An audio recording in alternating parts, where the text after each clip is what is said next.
Today I'm sharing with you the best duo competitive drop spots for Fortnite Chapter 5 ranked. Getting straight into it, we have drop number 1, the Winter Outpost. I usually land for the Winter Outpost. There is 14 chests and here in solos, and this is how I ranked up to Elite. And the good thing about this drop is it's not as contested as you would think. You would kind of think it would be the same as the weather station from Chapter 2, which is very similar to this. And it was worse than what's actually here. This is right next to a main POI, Classic Courts, where there is a lot of people landing here. And people also land at this logjam equivalent here as well. So it takes kind of the pressure off and you can land here without being contested. Maybe 1 or 2 people will land here once every 8 games. You don't really see many people here at all. But the reason this spot is so good is it has great mobility to rotate out. It has a vault, plenty of loot, and good loot at that. Has good chests, ammo so you can leave with full HP, some mats, a shotgun, and movement. That's why I recommend this drop as the first one for the list. Alright, second on the list we have this yacht with house split. So for the yacht and the house split there is 29 chests. So one person can, or both of you sorry, can land on the yacht.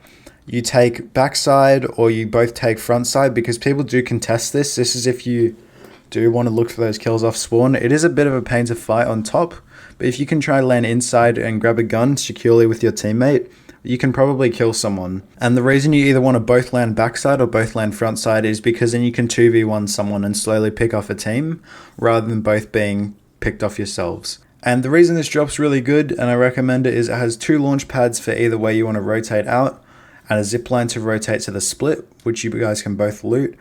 And it's also got a vault if you can secure it too, which gives you very good loot. You have full HP, shotguns, decent mats for both of you.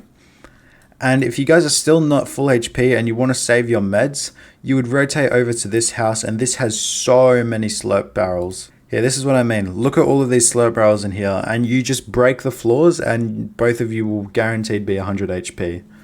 Plus there's some more floor loot and mats and a reboot van too.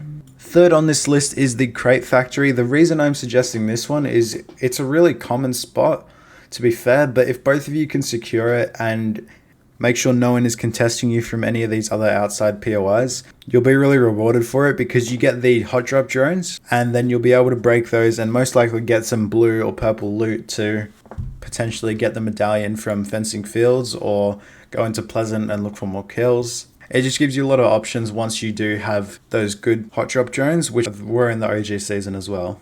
For the crate factory, there's 16 chests plus supply drones as well. Okay, the third one on this list is the Winterfest Island that has just come to the game with the most recent update. And for the Winterfest Island, there is also 16 chests. This place is stacked. It has a reboot van in the middle, loads of guns and chests outside for floor loot. If you can contest this main building, this is where you'd want to most likely land. And if you need to get out of here quick, you've got a launch pad to jump onto the boat. And there's a zip line that leads you down there too.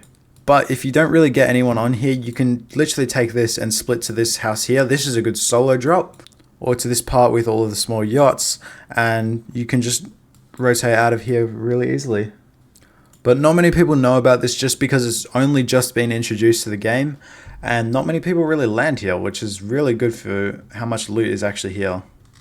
Alright, number 5. You've probably seen this on another tier list, on another drop spot video, but the Seaside Vault. For the Seaside Vault, there is also 16 chests plus the vault, so keep that in mind.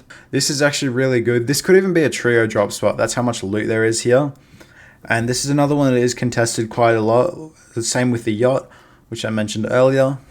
But if you can secure the vault, you have really good loot off spawn. You probably have a good amount of kills as well. And you can rotate out of here really quickly and potentially even get the medallion, which you'd have better loot. If you make your way out of here alive with full HP, decent mats and a shotgun, you can rotate over to fencing fields and probably take the medallion. Because the loot here, there's so much. It would be impossible not to get a blue rarity shotgun for one of your teammates at least. Plus there's also reboot vans, dirt bikes and SUVs to get out of there as well.